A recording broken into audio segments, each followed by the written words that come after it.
Thanks for choosing this free Anfield Index podcast. If you'd prefer to listen to this or any of our other shows without adverts, then now's the time to check out Anfield Index Pro. With AI Pro, you can supercharge your entire listening experience. You'll not only get all of our podcasts without the ads, but you'll have them far faster with our Quick Publish feature available exclusively for subscribers. AI Pro also puts you in the heart of our sound studio, with an option to listen to many of our shows live and interact with the podcasters in real time as the shows are recording. Upgrading couldn't be easier. AI Pro is available on all popular podcast platforms, and we have our own apps for Apple and Android. Just head on over to AnfieldIndexPro.com and get started today. Hello and welcome to AI Scouted on Anfield Index Pro. I'm Dave Hendrick, joined by the returning Mr. Karl Matchett. How are you, sir? Rusty and in need of a big old preseason. How are you? I'm good. Not as good as you. I haven't been globetrotting for the last fortnight, but I am doing well. How was your holiday? Was it good? Was it everything you hoped it'd be? It was lovely and sensational and very, very tiring. And now I'm in need of the fabled second holiday to recover from the first one. Yeah, that's exactly how I felt when I came back from Lyon. I needed like a fortnight off just to recover. Right, you have been away, and I hope you've had your mentions turned off, you've had your notifications turned off, and you've been ignoring football. So rather than talk about anything that's currently going on, to give you a chance to catch back up to the world, I thought what we could do today is run through the Discord. We've got a whole bunch of questions that have come in. So because we're terrible at this, we've sort of let this go quite a bit. So what we're going to do is start on the 10th of June, which is almost 3 weeks ago, and go with the questions from there. So the first one is from Sydney Chilla. I was thinking about Haaland to City. I know he's good, but how much of an upgrade is he on Aguero, or is he even an upgrade? Will he actually make a difference in big games, or just make their goal difference better? Has he even played many big pressure games?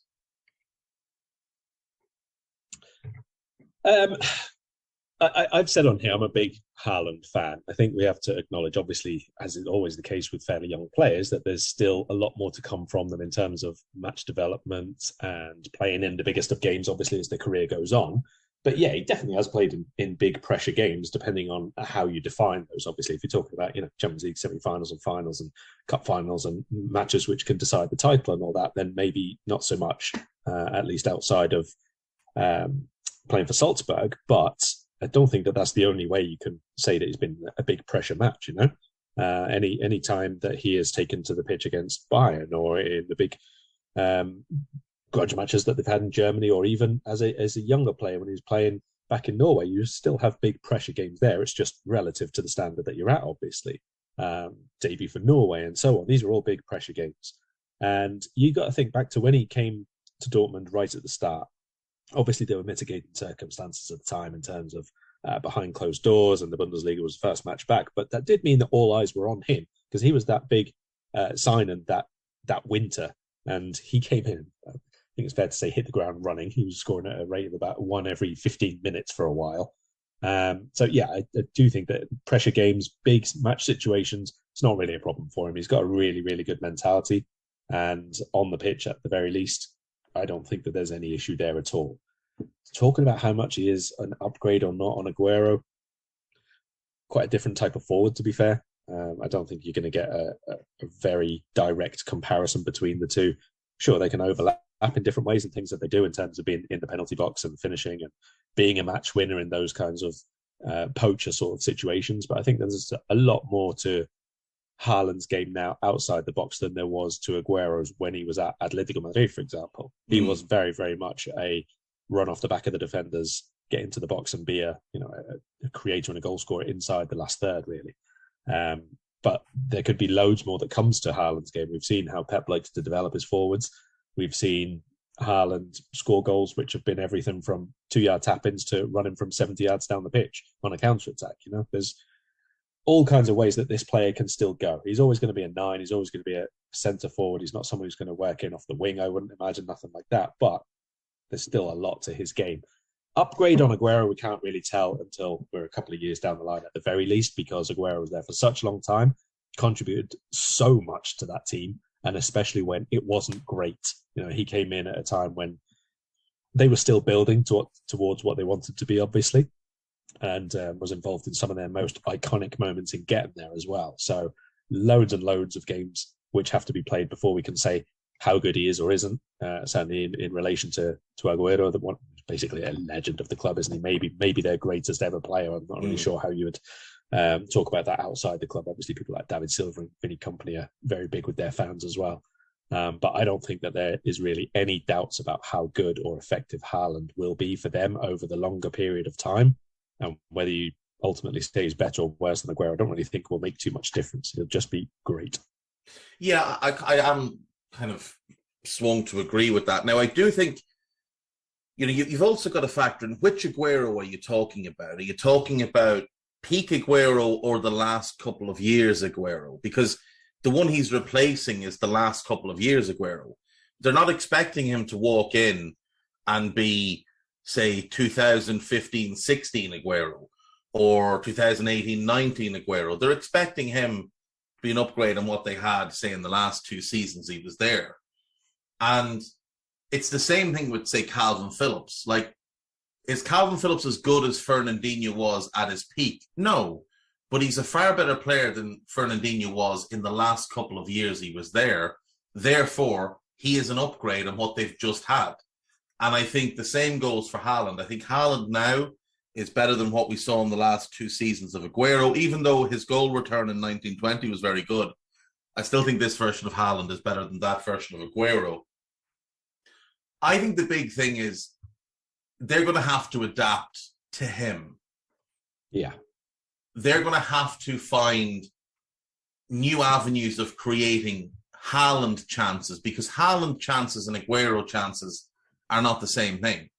And Haaland chances and the type of chances you were looking to create last season with no number 9 are different things. So they're going to have to alter how they play. And that may be where there's a bit of a sticking point. Now, it's not going to be a knock on him. And eventually they will figure it out because Pep is too good and the players are too good not to. But the thing is, he's walking into a team where he's going to have Kevin De Bruyne, Bernardo Silva, and Phil Foden creating chances for him. And that immediately gives him 3 world-class options for balls that will come into him. They'll all find different ways to get him chances. So I expect that he will hit the ground running as he did at Salzburg, as he did at Dortmund. And I think it will get better over time. I think he will get better, obviously, as he ages, as he develops, as he gets a bit more mature, as he masters control of his body a little bit more. The only concern I have, which is the same concern everybody had with Aguero throughout his time at City, can he stay fit? That's the big question mark over Haaland. Can he stay fit? And if he does, we know he's going to be great because he's a great player. And they will find ways to make the most of him. I suppose it's just a matter of how long he's there, isn't it? Well, yeah, that's the other thing. I can't really compare someone to Aguero if he's only there for 2 seasons and then it's gone, But like I said, we can't do anything about that. And I don't think that people should be too worried about that, to be perfectly honest. Even goal to goal in their first season and all the rest of it, it doesn't make a difference. It's a different team now. It's a different expectation level. It's a different setup in the support and players that you've just mentioned. I wouldn't be surprised if in the first, few weeks, few months that they are trying to integrate him into the team. If De Bruyne is effectively given free license to play somewhere between a 10 and 8 and wherever the hell he wants, because that is the player who, outside of all Man City's really good build-up play and really deliberate positional work and everything else, he's the one who can just get the ball and deliver it how it needs to be delivered to a person.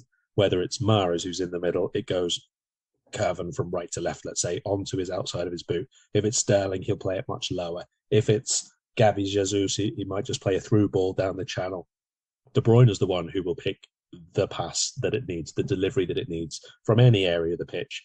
And you could feasibly see, even if it doesn't last this way all the way through the season, that they would be much more like a Gerard Torres 9-10 at least Yeah. to start with, just to ease him into the team basically and do a fairly normal number 9's job with someone supplying him from behind. That's actually what I've been thinking as well, that he'll play that De Bruyne will play as a 10 with Rodri and Bernardo as a double pivot, Phil Foden wide on the left, because Foden is actually a very good crosser of the ball and he can angle crosses here, there and everywhere. Now, Haaland's not as good in the air as people think he is, but Foden doesn't need him to be good in the air. Foden will put the ball in behind the defence and do it quick and do it early. And Haaland will feast off of those. They will have a question mark over who plays off the right. Mahrez is probably the likely starter right now, but I think he's going to be really good. Yeah, me too. I don't think there's any doubt about the that. thing is, Karl, I don't think he's as good now as Aguero was when they bought him, but I still think it's going to be a lot easier for him to get 30 goals the way Aguero got in his first season, because this is a better City team than the one Aguero walked into. Yeah, for sure. Like I said, they were still building towards what they wanted to be when Aguero joined, and he was still not the finished article at all. But the team wasn't either. Like I say, there's no point in comparing even goal to goals in the first seasons and all that, because it's just a completely different context, other than the fact that they play same position and same club. But I think even if you think early on in the season, if they're just looking for, as I've said before, I think the first half of this coming season is just going to be about points on the board. You just have to hit the ground running, and you've got to rack them up before the World Cup, because afterwards it's really difficult to know what will happen with player fatigue or absences, injuries, who comes back in good form, who doesn't, all that kind of stuff. You can't really worry about it. But before the World Cup, I think between August and mid-November, you've just got to get as many points on the board as possible. And in that regard, I think the Phillips signing makes more sense to me, because you can double pivot him and Rodri, and even then use Bernardo on the right-hand side and all the rest of it. And you've got a really good platform. It might not be the perfect ball retention, circulation, domination of matches. It might just be more functional to get the points on the board, to be perfectly honest. And then you worry in that sort of second pre-season that we're going to have about people like Haaland are not going to be at the World Cup. A whole bunch of them are not going to be at the World Cup, same as Liverpool. And you kind of worry a little bit more about the tactical integration and trying to impose your style and the way you want to play, maybe a little bit more in that period once you've got 15 wins out of 16 or whatever it is at that point. Yeah. And look, if Pep wants, he could easily roll out a 4-4-2. He could say to De Bruyne, you go play wide in the right, but roam from there. Phil Foden, you do the same off the left. Haaland and Alvarez up front, or Sterling if he sticks around. It looks like he might go to Chelsea, but Haaland and one up front. And then we're going to get Cancelo from right back, and if they sign him, Cucurella from left back, and they're going to bomb forward. And we're going to have Phillips and Rodri holding in midfield. We have our centre-back pairing, Diaz and Laporte. That block of four will keep everything tight at the back. And the rest of you just go and create chances for this fella. Get the ball to him as quickly and as often as you can, and he will score. The one thing I'm interested to see is how he copes with the extra physicality in the Premier League as opposed to the Bundesliga. Now, it's not this enormous gulf that some people would have you believe, but I do think centre-backs will be a little bit more physical with him, because they're going to have to be. You can't really play off him. You've got to get up tight to him and try and out-muscle him. Sounds silly because he's a monster, but you've got to try and knock him off his balance quite early and use that little split second while he tries to regain his composure to get to the ball ahead of him. I think it's going to be fascinating. We'll move on. Next question is from Harry Welchie. Who wins if these two teams played each other? So this is one of them is the Pep Barcelona. Valdez, Alves, Mascherano, Piqué. Now, Puyol should be there somewhere. Abidal, Busquets, Xavi, Iniesta, Villa, Messi, Pedro.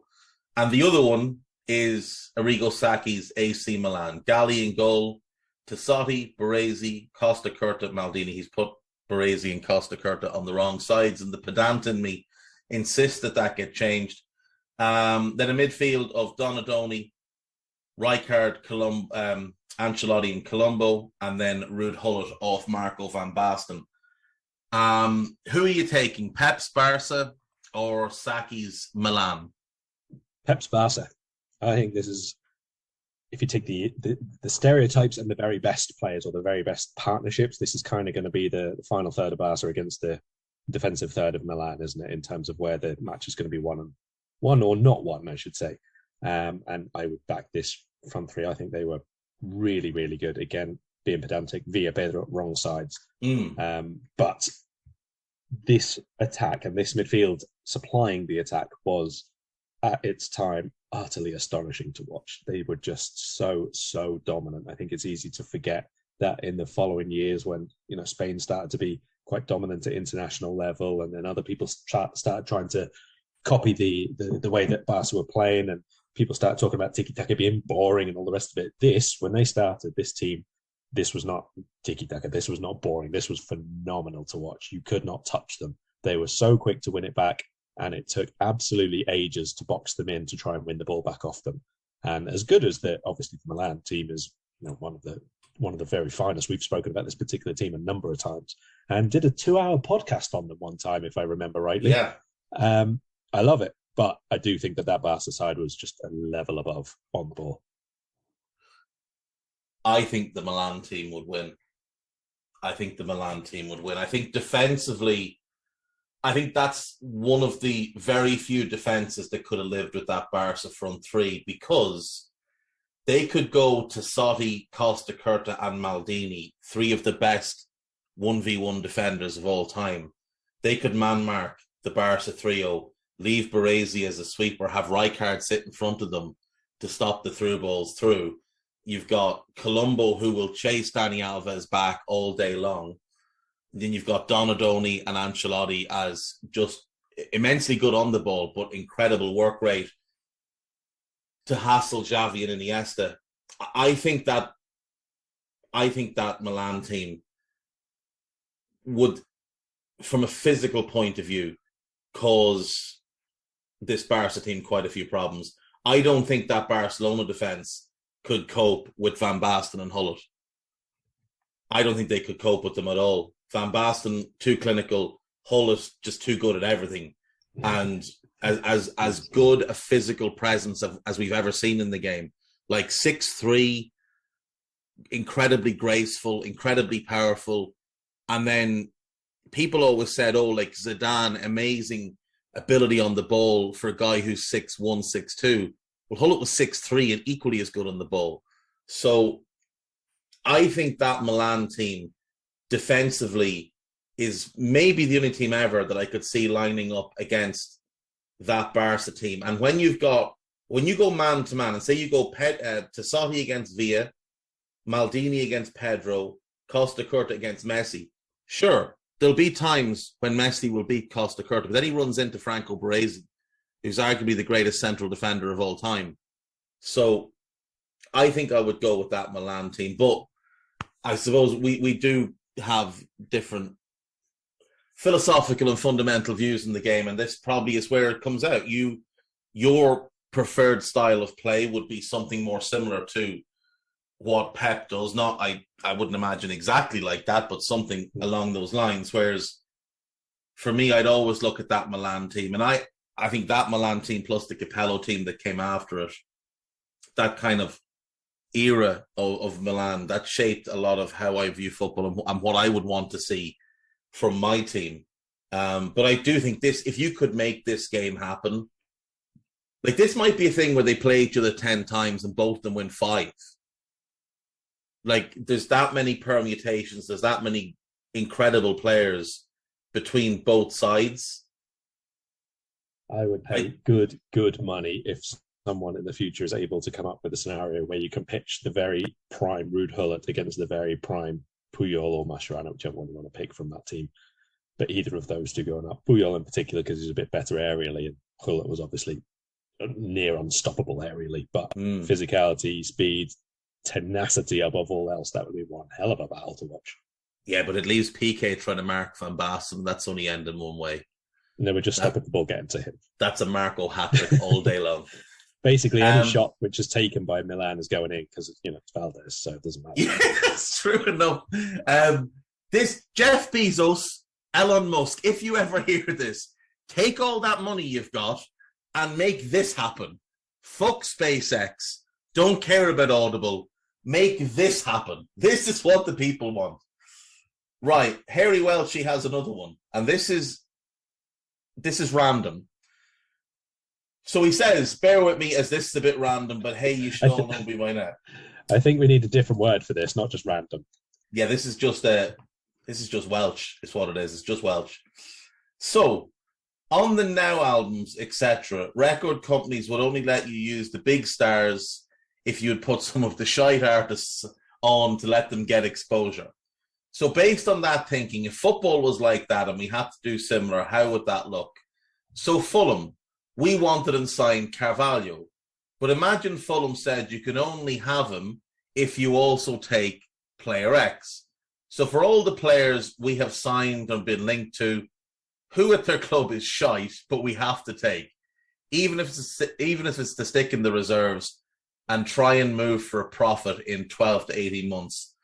This is kind of fun. So let's do this for the 3 we signed, and let's say Bellingham, and we'll pick one more. Unfortunately, Fulham let Dennis Odoi go about 6 months ago, because he would have been the correct answer here. Who would be the player that Fulham might turn around and say, look, we don't want this guy anymore. We're paying him a bit of money and he's not very good. Please take him away. My feeling is it's Tim Ream, but who would you plump for there? I wonder whether it's going to be one of the ones that they sort of spent reasonably big on when they got promoted last time and just didn't really work. Someone like Anthony Knockaert, someone like that. It just didn't happen for them at all. He didn't even really play that much in the Championship last season as well. I think he was injured for a lot of it, wasn't he? But they spent really big on him. And that would be a problem for us in terms of resale, because he's now going to be like 30 years old. So assuming we didn't have to just take whoever they wanted to offload, I guess you could make a case for someone like, I don't know, Josh Onuma or something like that. He was quite good at the start of the Premier League season. I think he showed he could probably do bits if he was at the right club and given a chance. He's still only 25. He's English. Again, only a bit part player last season, but I saw a little bit of stuff in him. I feel like he could be, a Ben Davies type of signing for us, who I still haven't seen play, by the way. So someone like him, come in, do a bit of pre-season stuff, maybe get a loan to, another top Championship club, and maybe then 12 months down the line you can sell him.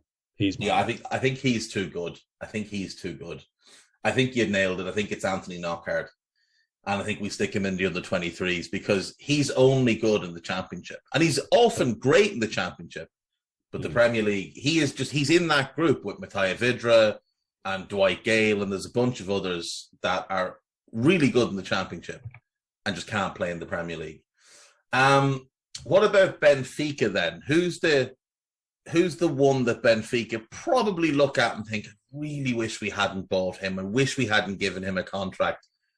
Can we find a sucker to take him far, far away? Nicolas Otamendi. Are we gonna age cap this so that we haven't got to No, there's no age cap. There's no age cap. Okay. If they wanted to be particularly mean to us, they could have insisted that we take Everton, obviously. That wouldn't go down well, would it? Liverpool signed Everton in all the headlines. I think he's actually leaving this summer anyway, isn't he? I believe so, yeah. Yaremchuk hasn't worked out too well because of how good Nunes was. I wouldn't mind that. If they wanted to, make me jump off a building, they could insist we take Haris Seferovic, but hopefully they wouldn't do that. Adel Tarabt plays a lot for them, but we won't. Adel Tarabt, can you imagine how quickly he would fall out with the entire dressing room? Imagine on the first day of pre-season when the lads were doing the bleep test and Adel Tarabt rocks up and goes, oh no, I don't do that type of thing. And James Milner gets him in a headlock and proceeds to do the entire bleep test, dragging Adel Tarabt around in a headlock. And still wins. And still probably fucking finishes first. Or finishes last, I suppose, as it actually is. Although I will say, he didn't win it every year. It should be pointed out. Ginny Wijnaldum won it 2 of the years he was at the club. Everton, Suarez has actually left. He has gone to Flamengo. for £13.5 million, which seems like quite a lot of money for a fairly average player. Seems like we might be seeing one or two young Flamengo players go to Benfica in the next couple of years to me. Yeah, there's probably something there. I do like their signing of David Neres, though. Yeah, I think Otamendi is given he's just not very good. But Adel Trapped from the no dickhead policy point of view would probably be the funniest outcome there. I'll be honest, I don't know a whole lot about who's at Aberdeen. So obviously we signed Calvin Ramsey from them. I don't really know a whole lot about the rest of the team. I only watched them when they play Celtic, and I watched a few games to see this kid play, see Ramsey play. But I'm at random. I'm just going to pick Johnny Hayes, largely because he's 34 and he's on fairly big wages in comparison. Oh, he's not actually signed a smaller deal. Interesting. I was under the impression he'd signed a large deal. He's still 34, but he is Irish, so, it's always nice for us to have an Irish player and sing at him. I'll say him. Right, so the only two really that I know here, Christian Ramirez up front, because he used to play MLS, obviously. I assume that he's too good for them to want to let go. Plays all the time for them, obviously. The other one that I know is Joe Lewis, who's a former Norwich young goalkeeper and then went on a meandering career to Peterborough and all the rest of them. And he is there. Apparently ended up. Is he? There you go. Well, he's apparently ended up there. So I'm going to go for the fact that he's 34 and still has another 2 years on his contract, I think. So they're going to want to offload him to bring through some new blood and reevaluate their position of the average age of the squad. They give us Joe Lewis. That would work for us from a quota point of view as well. All the quota lads, he can be to us what Scott Carson is to Manchester City. Right, let's do Dortmund, because we know that Liverpool would like to sign Jude. So let's look at Dortmund. Who is it that you think Dortmund would love to just get rid of? Who've they made a big mistake on? There's a few. But who've they made a big mistake on and would like to rid themselves of? Well, I think I know who your one would be. I think that would be Mr. Mats Hummels. I think that you have long suggested that they shouldn't have signed him, shouldn't be playing him, should be getting rid of him, and probably don't want him to be there for all eternity, to be perfectly honest. I reckon they might insist on one of their 72 Swiss goalkeepers, because they've got just too many of them on the books, to be perfectly honest. Shouldn't be allowed. Failing that, maybe we're looking at one of those sort of forwards that they signed that they hope would be like, a Royce and a Sancho and all the rest of them, and just didn't really work out. So maybe someone like Tigers or Marius Wolf, someone like that, who's just been there for 17 years and have never quite managed to actually do too much. Been out on loan a couple of times. Rainier was only there on loan, otherwise I would have included him in that as well. Yeah, he I think they were quite happy to see him leave and head back to Real Madrid. I'm actually really interested to see what happens with him next, because I do think there's a really, really talented player there, but going to Dortmund was just a terrible move for him. And I think if Real loan him to, like a lower level La Liga team who will play him regularly, I actually think he could be a very good player. You're right. Mats Hummels would absolutely be the one. I mean, he is now 33. He'll be 34 in December. He has not been good since returning. They spent a lot of money on him and sold a better defender at that point for less in Diallo to PSG. It was just a silly move, and I think they have regretted it since. So yeah, he would be the one for me. The last one then, let's do Inter Milan, because Neil Jones mentioned in his article the other day that Inter Milan midfielder Nicolo Barella is somebody that Jurgen Klopp really likes. Who at Inter, and again I think there might be a couple, would you be of the belief that they'd be very happy to just be rid of, whether it's because they're not very good or there's a player there on big wages that they would like to just remove from their wage bill? I think there's quite a and few. And why is it a Chilean player? He's one of several, I would imagine, that they'd be quite keen to offload. Alexis has just basically hung up his boots from the moment he left Arsenal, let's be perfectly honest. That's just not enough has happened there at all. But they have quite a few people like Gagliardini, who's in and out of the team. Even like Vidal, who they gave, I think he's got a 3-year contract. He's now 35 or something like that. I wouldn't be surprised if they were quite keen to offload him. And then you got all the aged defenders who Antonio Conte liked to collect, but very few other managers do. So I think Damian is still there.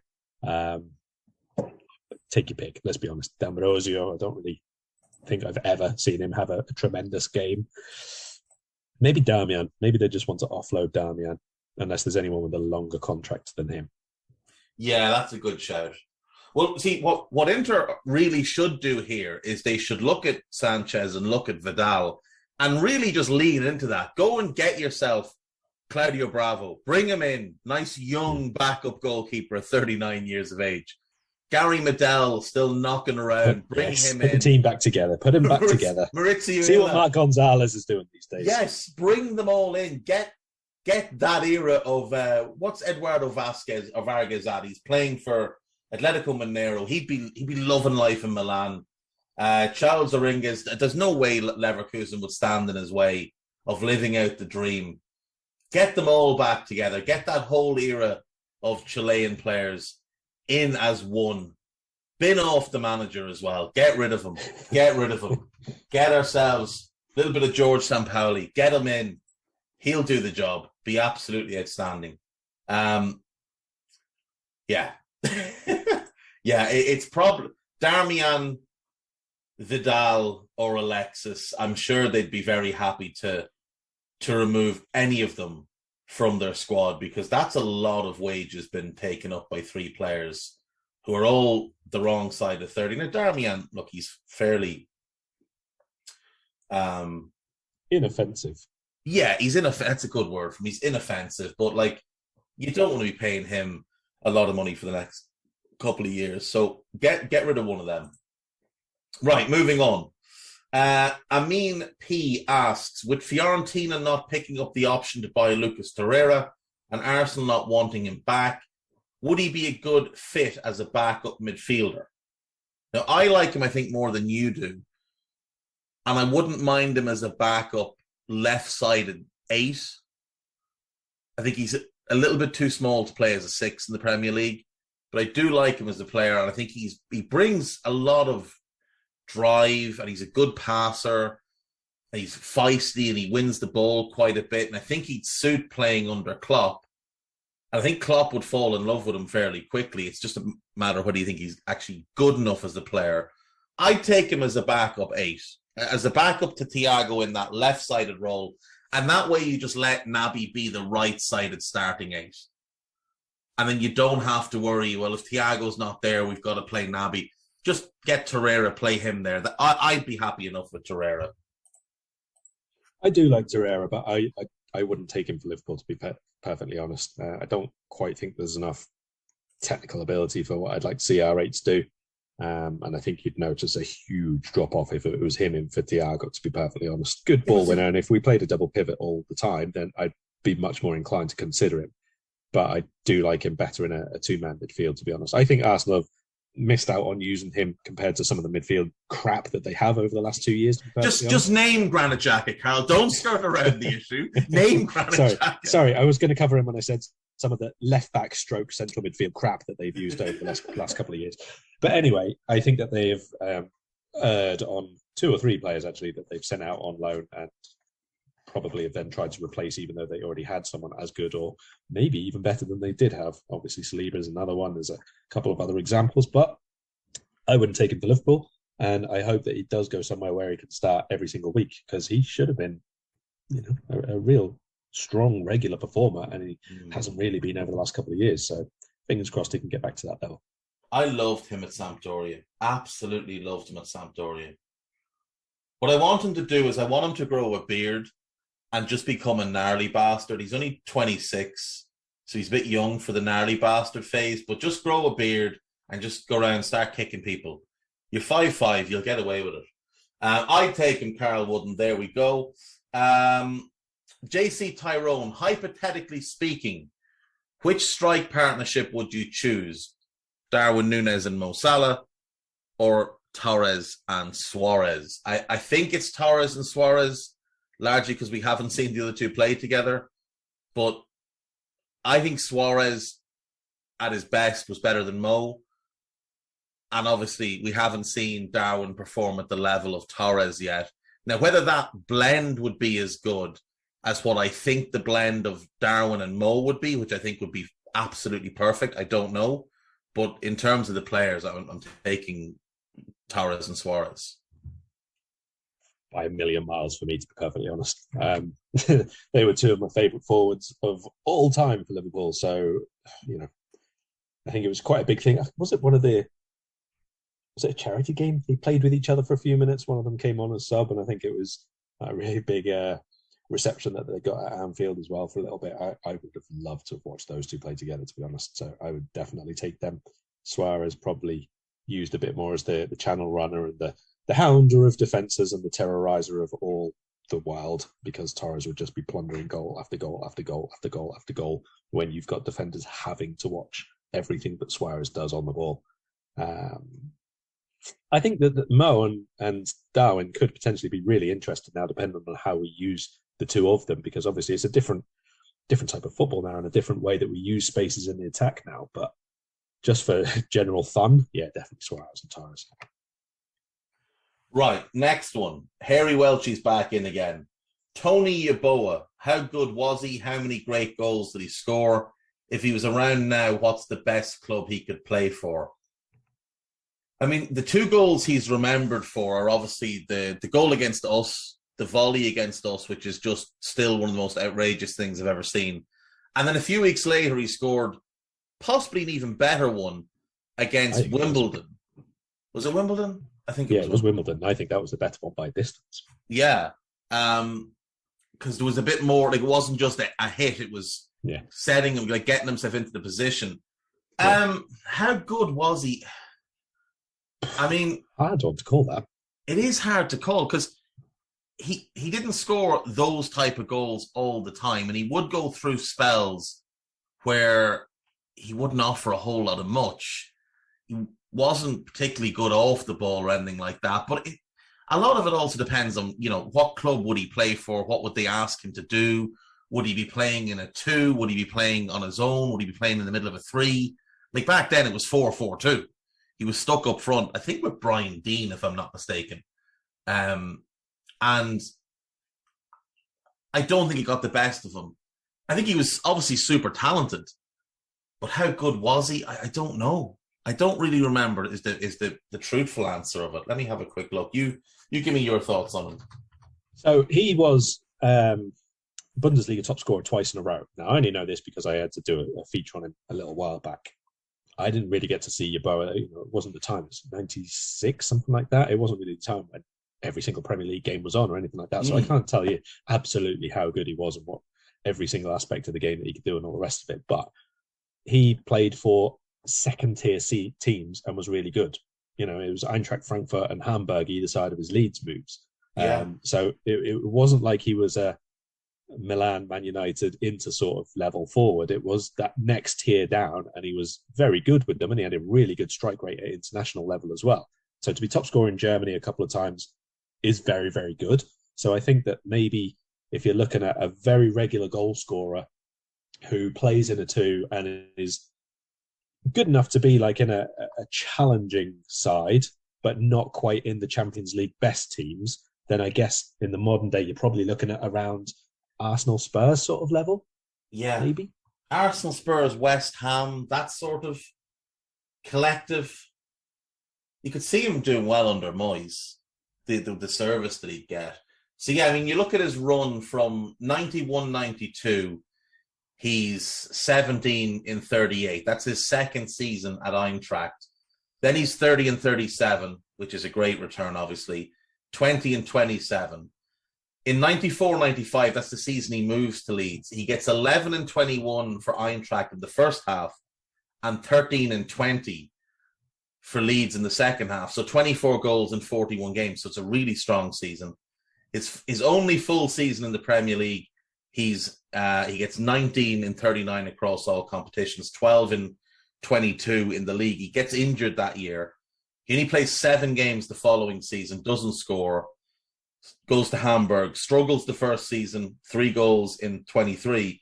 But then he's 16 and 37 and 12 and 31. So from his Saarbrücken days, which admittedly is the second Bundesliga, he's 1, 2, 3, 4, 5, 6, 7, 8, 9, 10, 11. 11 of 13 years scoring double figures is not bad. And like you said, he's not playing for the creme de la creme. He's playing for, mid-level. He's playing for, I suppose, the equivalent of, what would it be, Aston Villa now? Or yeah, it was sort of UEFA Cup sort of teams, wasn't it, basically? Yeah, UEFA Cup or going for a domestic cup. So I think Arsenal's a fairly good comparison. It's the teams who were trying to break in at that time. Hamburg were, trying to push into the title. Yeah, and Leeds did finish fifth, to be fair. And Leeds were the same, yeah. The time when he signed for Leeds, I remember the thing at the time was it was meant to be him and Phil Masinga were going to be the forward line. And I think it was Brian Deane basically kept them out. And then I think that was about the time they signed Ian Rush as well, which obviously didn't go tremendously well. But Masinga didn't really live up to expectations, and Yeboah was brilliant for like a year and a half or whatever, and then sort of fell off the radar a bit. Not a bad Leeds team. So you would have had John Lukic in goal. He would have been well past his best by then, but he was a solid keeper. Gary Kelly right back. Tony DeRigo would have been left back. Radaby. They would have had David Weatherall and Lucas Radaby at centre back, which is quite good. McAllister in centre midfield. Gary Speed was wide left.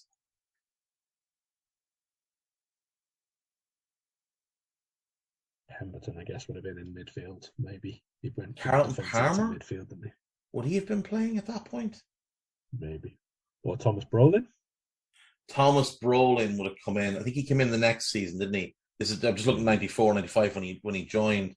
And like you said, it was to be Masinga and Yeboah, but Masinga just didn't get the opportunities. But again, he was similar to Dean in that he was a big, tall striker, and they wanted Yeboah to play off that big target man. And I do wonder if now, in the modern game, where you don't really do that little and large thing, and the inventiveness of players is of a higher level, and it's not just about crosses and long balls into the box, I do think he'd be a lot more effective now in terms of how teams would use him.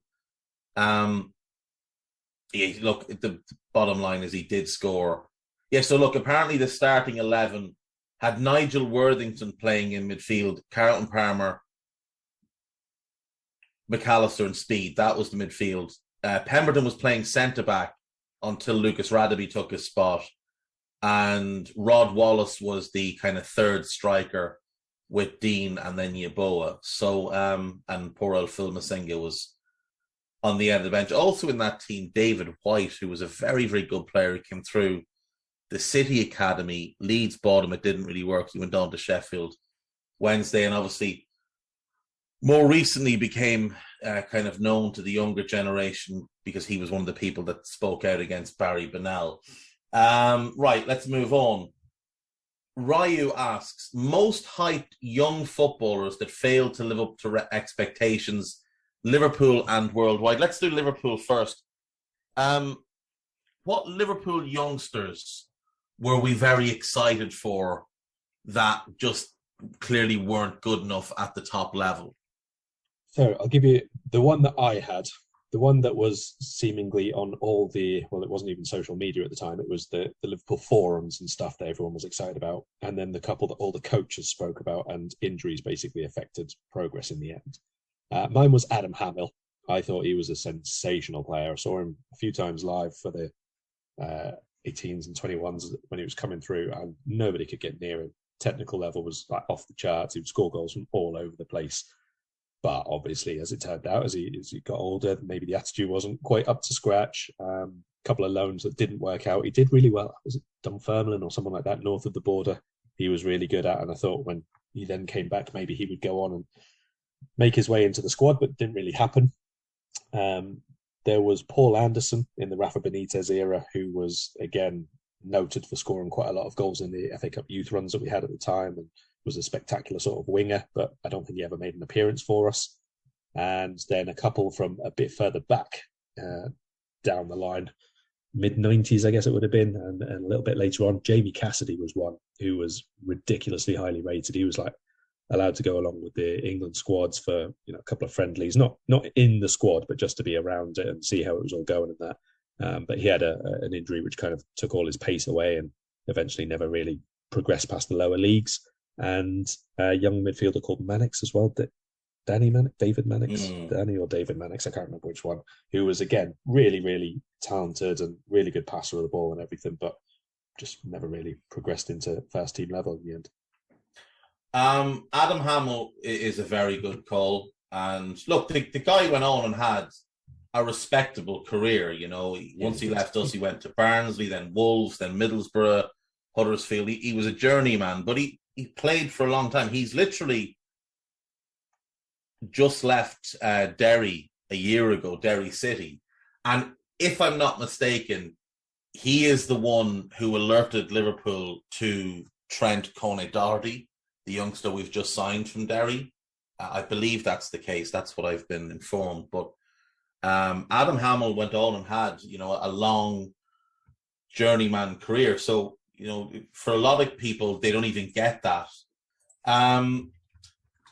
Guy says Danny Pacheco, and I think that's a decent call. I think there was a lot of excitement around him when he was young. The one for me is Adam Morgan, because he scored at such an incredible rate in the academy that it looked like he might have that sort of, you get those players that pop up every so often, and there's not a high level of technical ability, but they just know how to score goals. They don't do anything else really, but they score goals.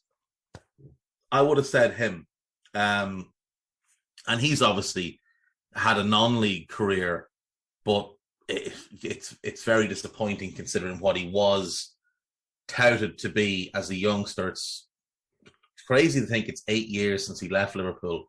In that time, he has played for 1, 2, 3, 4, 5, 6, 7, 8, 9, 10, 11, 12, 13, 14, 15 different clubs in 8 years.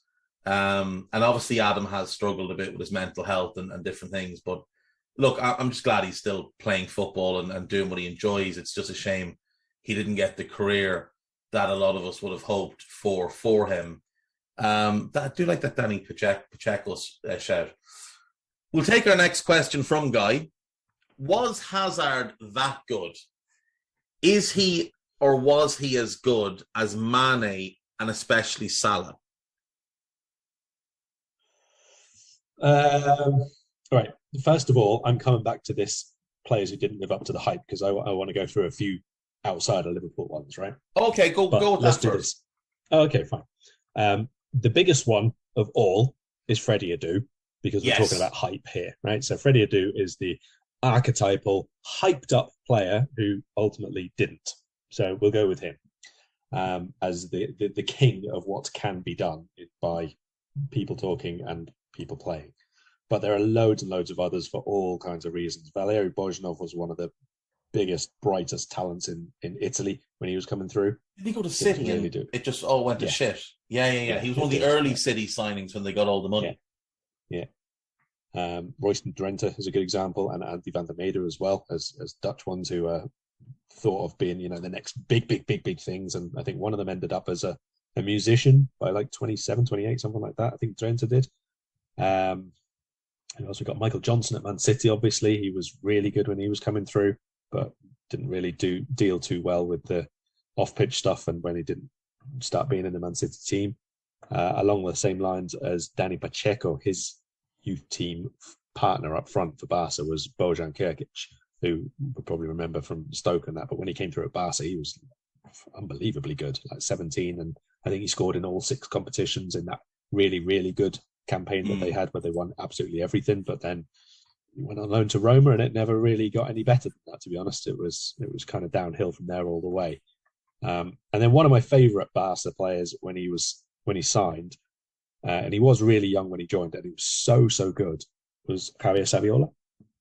Yes. He just never quite did it. He never really seemed to nail down a first team spot once Rijkaard came in, and then there were loans and transfers, and he went back to River in the end, and he was good, but he was not as good as he could have been, and that's a bit of a shame, because I thought he was like properly world class. I would say Saviola's a great shout, and I also think, although this player is held on a pedestal, I think Pablo Aymar's career, I think if you play his career out 10 times, what we got was the worst version of what his career could have been. Him and Saviola together, they should have been Argentina, raising Argentina to a different level for 10, 12 years. And although they both played for the Argies a lot, neither of them had the international career or the club career that they deserved for their talent. Another Barcelona one, I would say Giovanni Dos Santos.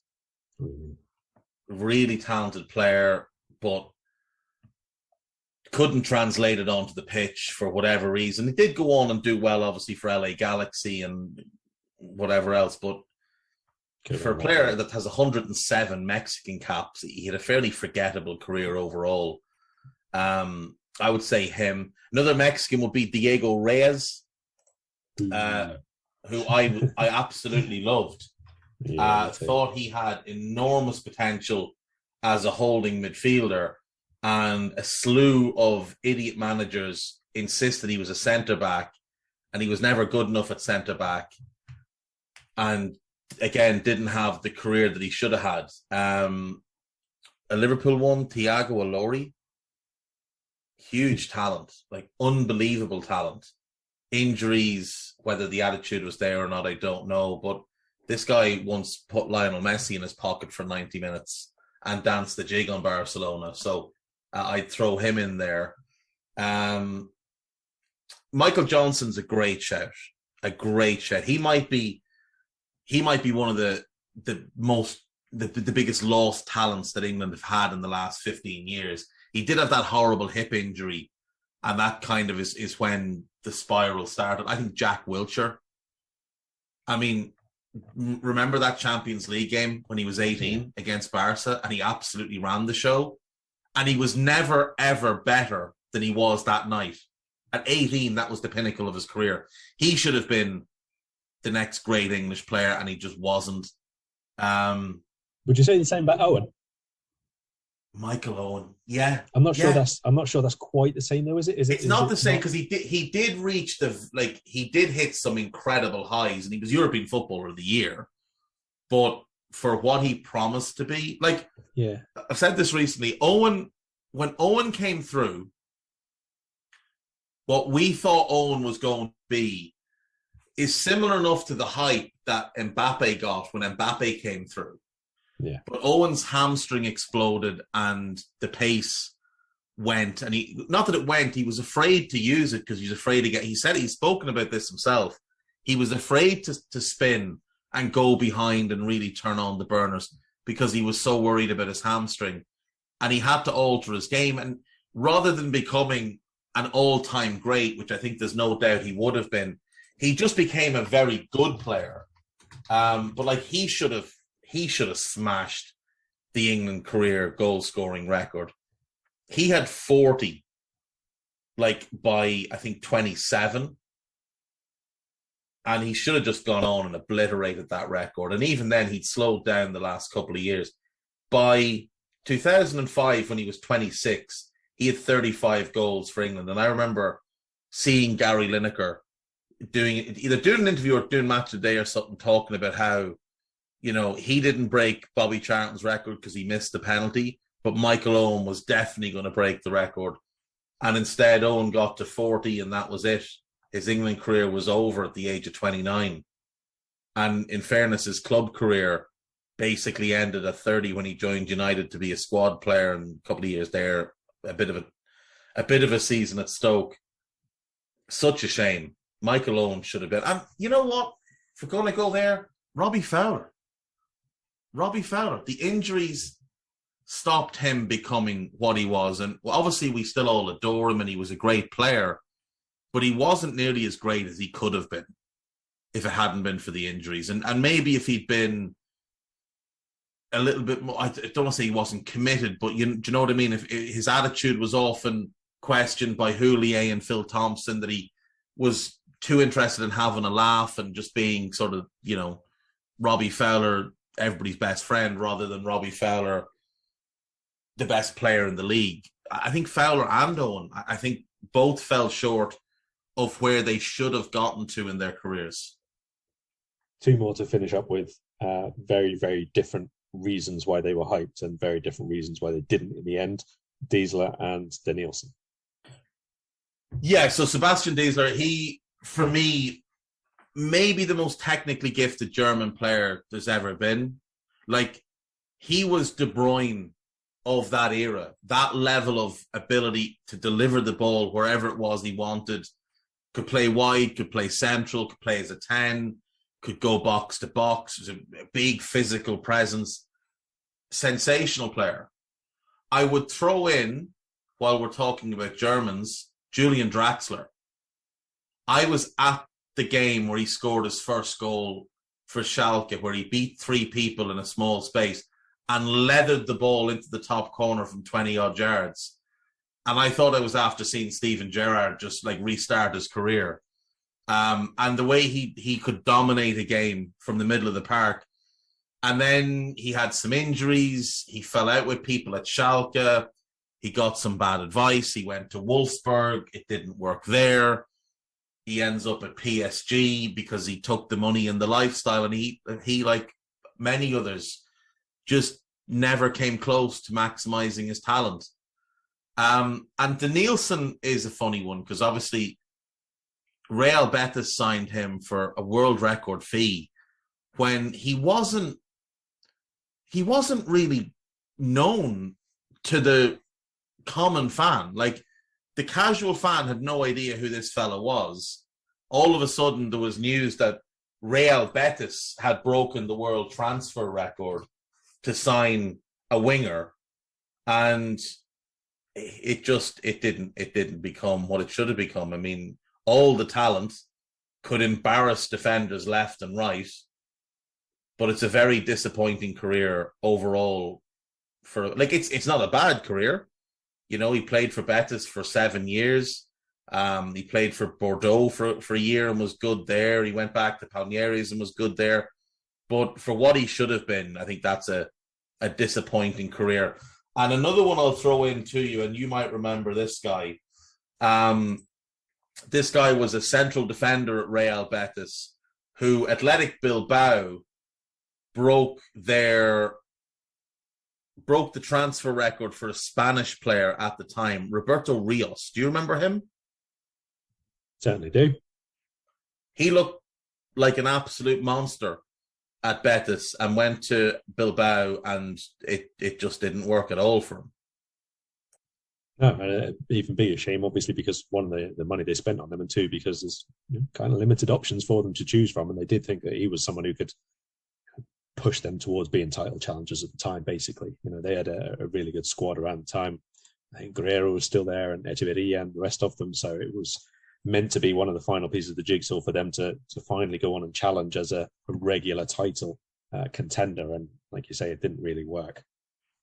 No, Julian Guerrero was one of my favorite players at the time. I'm glad you mentioned him. Right. Eden Hazard. How good was he? Was he that good? Was he Mane good? Was he Salah good?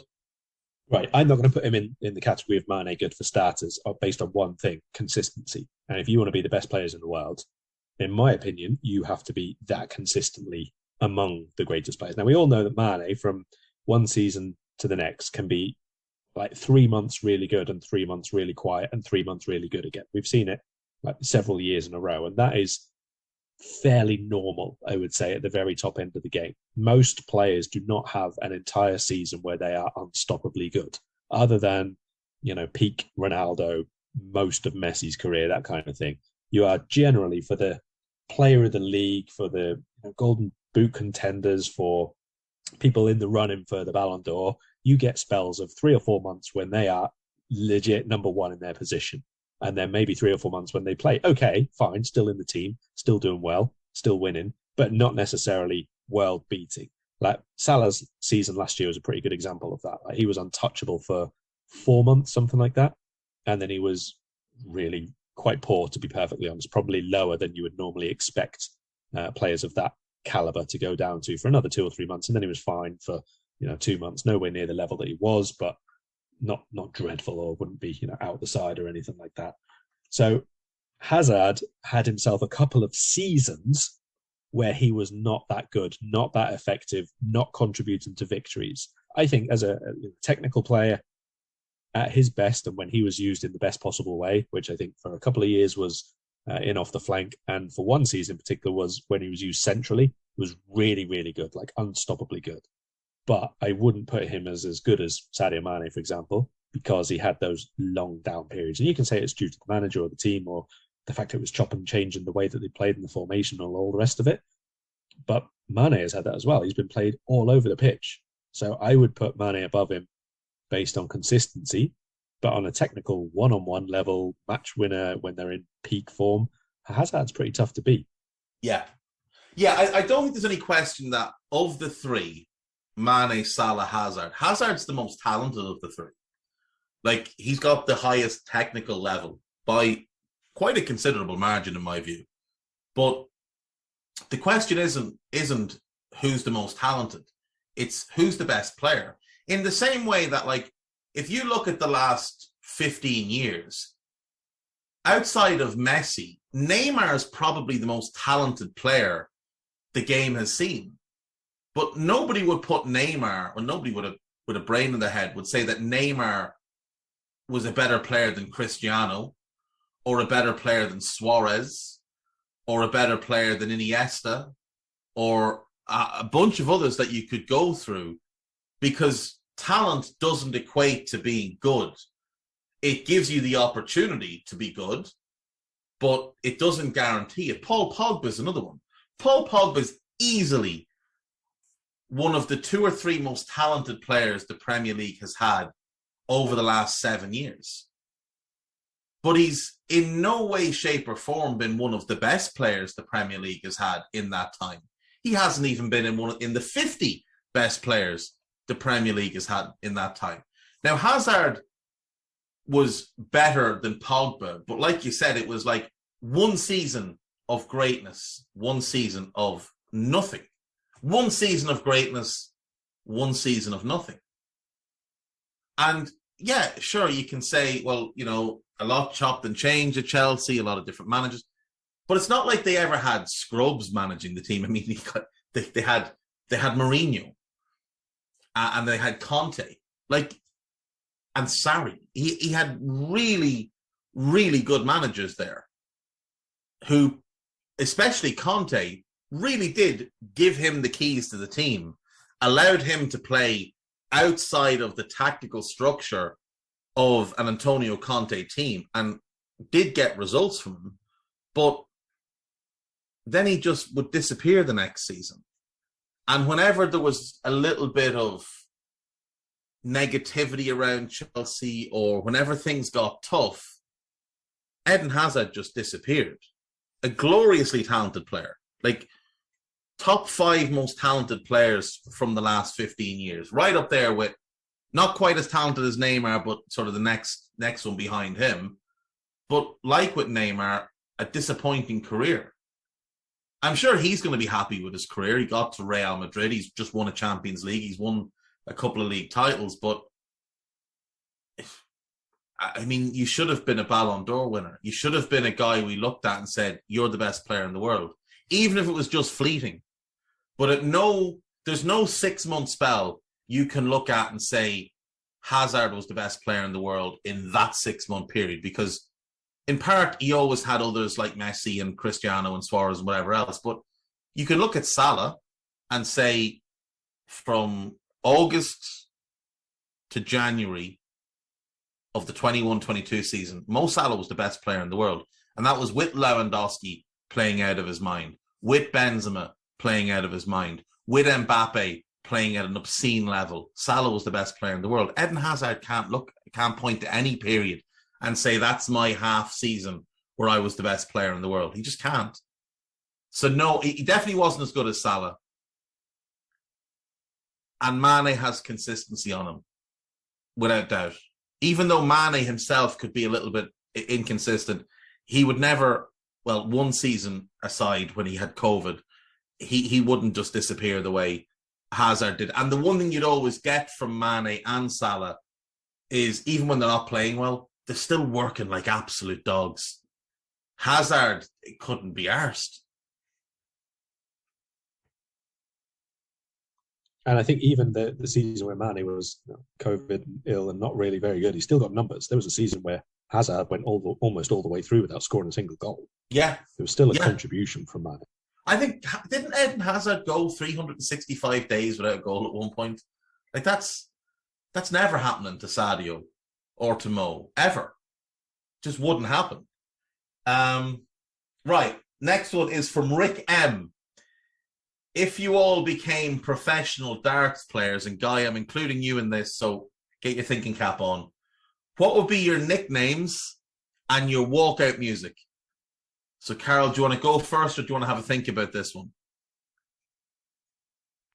I'm going to go last because I'm going to put myself into an internet nickname maker. So give us a minute. Right. Guy, do you want to go first, or do you want to go second? So he's Guy Dazzler Drinkle, and he's going to put a little bit of S Club 7. Okay. I like the nickname. Question the music choice. So for me, growing up, my favorite comic book was Hellboy. So I'm David Hellboy Hendrick. I've also got a tattoo that says Hellboy. And my music would be Hell's Bells by AC/DC. I think that would be the way I would go. Or For Whom the Bell Tolls by Metallica is another, I think, really good one that fits into walkout music. So that's what I will go with. And Guy is changing his music choice. He's going to take Robbie Williams. Let Me Entertain You, I think, would be quite a good song for Guy Dazzler Drinkle. So yeah, we'll take those two. And Mr. Matchett, if you've got your nickname. Yeah, I'm not entirely sure how it's managed to come up with this, but apparently I am Sparkly Boy. Karl Sparkly Boy Matchett. Beautiful. I think I've got to come up with music, which is obviously going to be in keeping with the nickname, haven't I? So,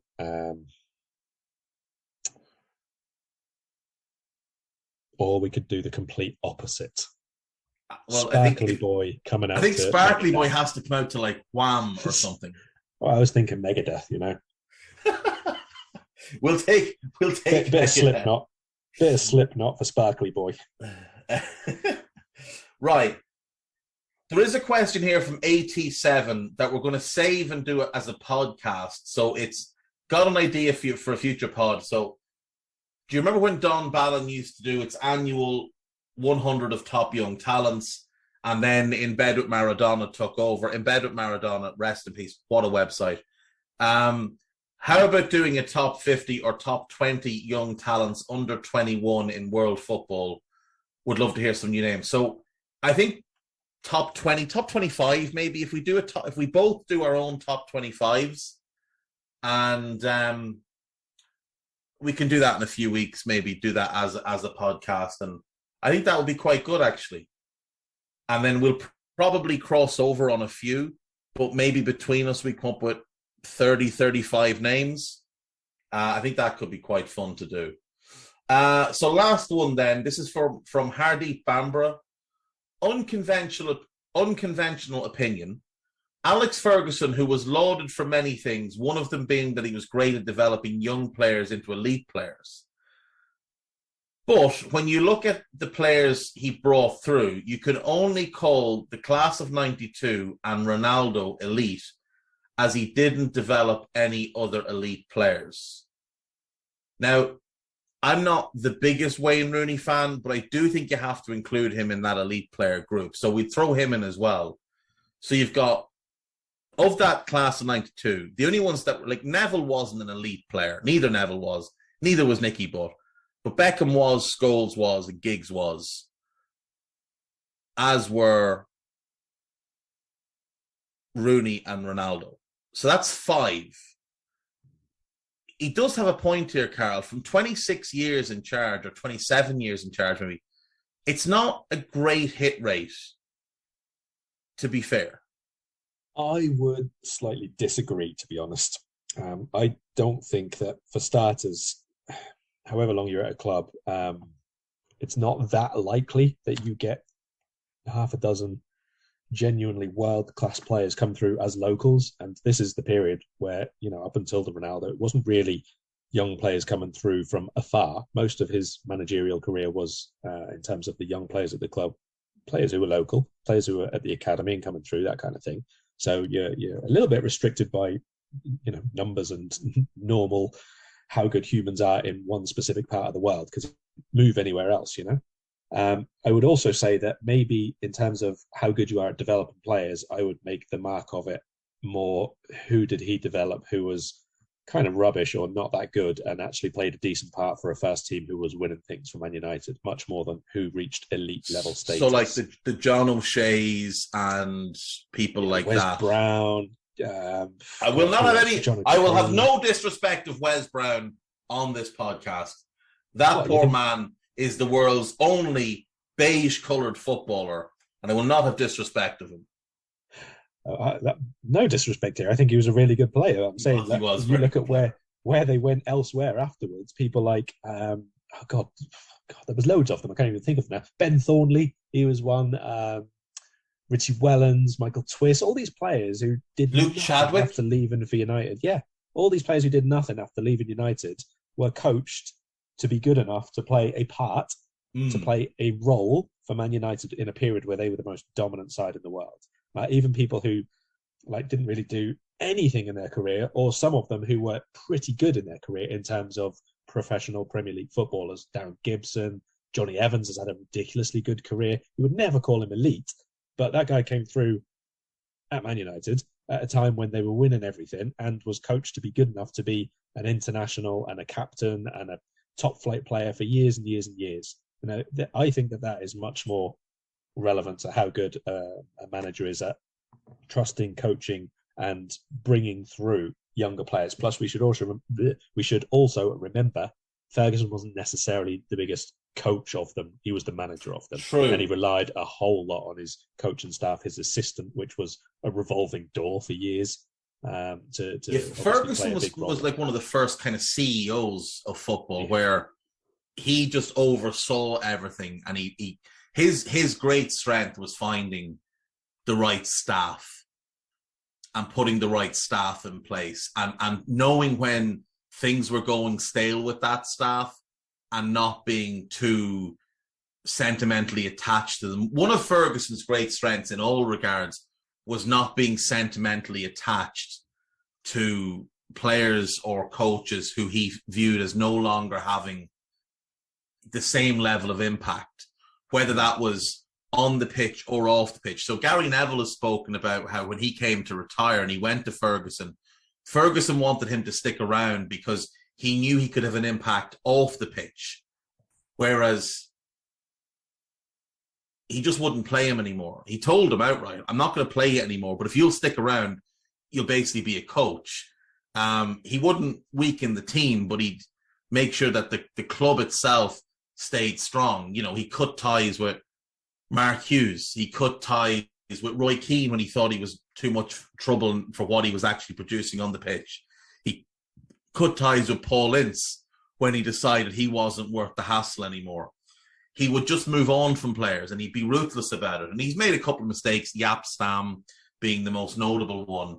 I think you've made a great point. Ferguson might not have developed a whole ton of elite players, like truly world-class players, 5 of them that I would point to. But then you look at Roy Keane, who was a young midfielder when he joined the club and became one of the best midfielders of all time. So I think he goes into that group as well, actually. So that's 6. And there's probably others we could look at, but his great strength was developing players into just good players, into functional players. And a lot of that comes down to, and I've spoken about this before, how simple the football United played was, how simple his system was. He didn't make things too complicated. Like, you often watch, Pep talking to players or Arteta giving instruction, and the players looking at them with this glazed look. And you're like, you're saying all these words and he doesn't know what you want him to do because you're making things too complicated for him. With Ferguson, that was never an issue. Every single player who went on the pitch for Manchester United knew exactly what their role was and exactly what was expected of them.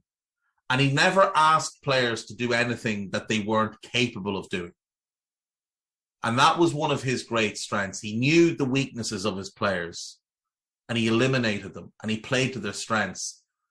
I think the more I look into Ferguson, and obviously I lived through most of his career at United, or all of his career at United lived through, but I'm conscious of most of his career at United. But the more I sort of read up on him and speak to people who followed them a lot more closely than I did, so United fans or whatever, or had any kind of dealings with him, the more I start to appreciate just the way he stripped away all the bullshit and the way he stripped away all the noise. And all these footballers had to do was focus on the game.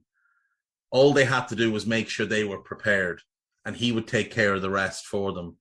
And I love the way, remember when Beckham got sent off in the World Cup and Ferguson just put himself in front of Beckham, between Beckham and the media. Ferguson stood out in front and said, no, you're not going to ask him questions about what happened in the World Cup. You're not going to do any of that. You can ask him about Manchester United, and he will talk about Manchester United because he's a Manchester United player, and that's all that matters now. And there's a single-mindedness to that, and obviously Welch fans won't be too happy about it, but the way he just wouldn't let Ryan Giggs play in friendlies, things like that, because he knew that it would heighten the risk of injury. You can play in the important games. You're not playing in shitty friendlies. The same with Roy Keane in Ireland. He held them back when he needed to hold them back for their own good.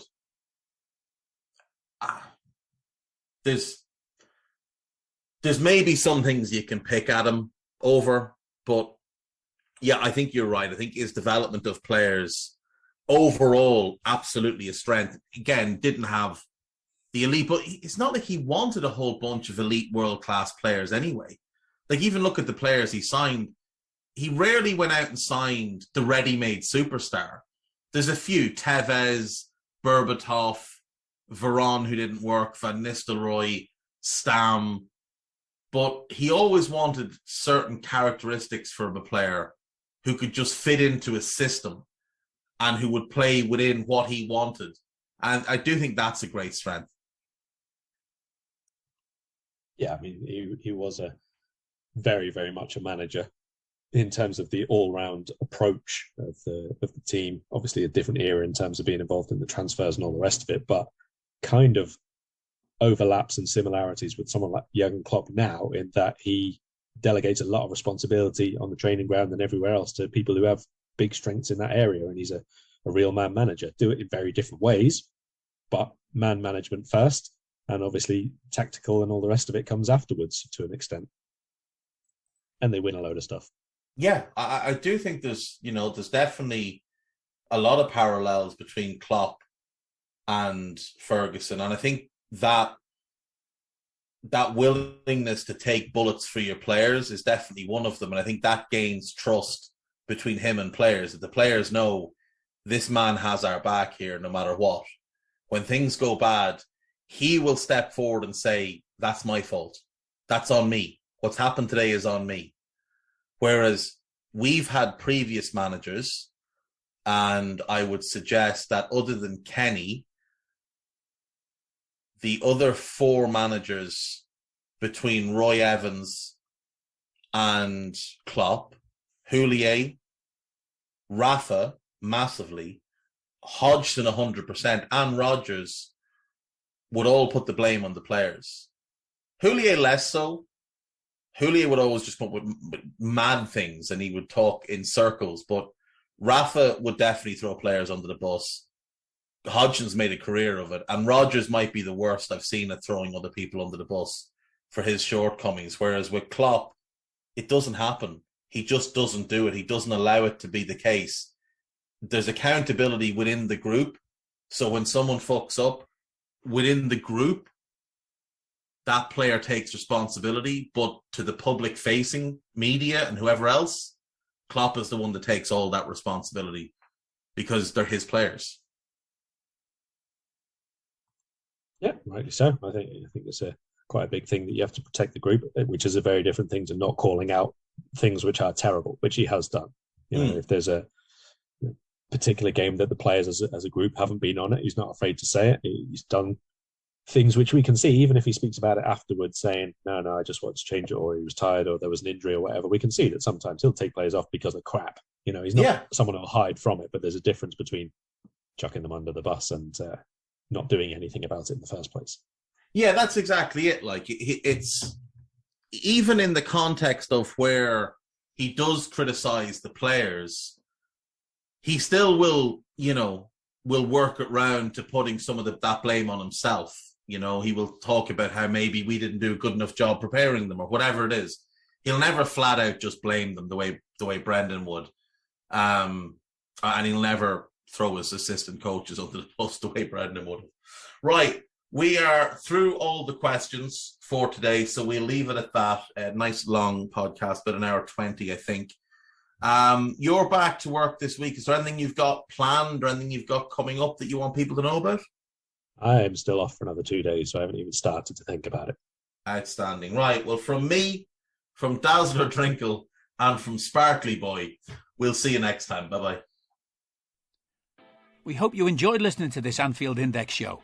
Please be sure to subscribe to our channel so future podcasts find their way to your device automatically. There's nothing quite like fan engagement, and we'd love to know what you think of anything discussed on this show. The best way to get in touch is over on our free Discord community, where both podcasters and listeners debate the hottest LFC topics 24/7.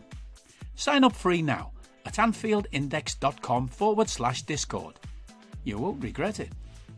You can also follow us on Twitter at Anfield Index and find us on Facebook by searching for Anfield Index. Oh, and before you go, we'd love it if you could leave us a 5-star review on your favourite podcast app. It only takes a couple of seconds, and it means the world to the people who create these free shows.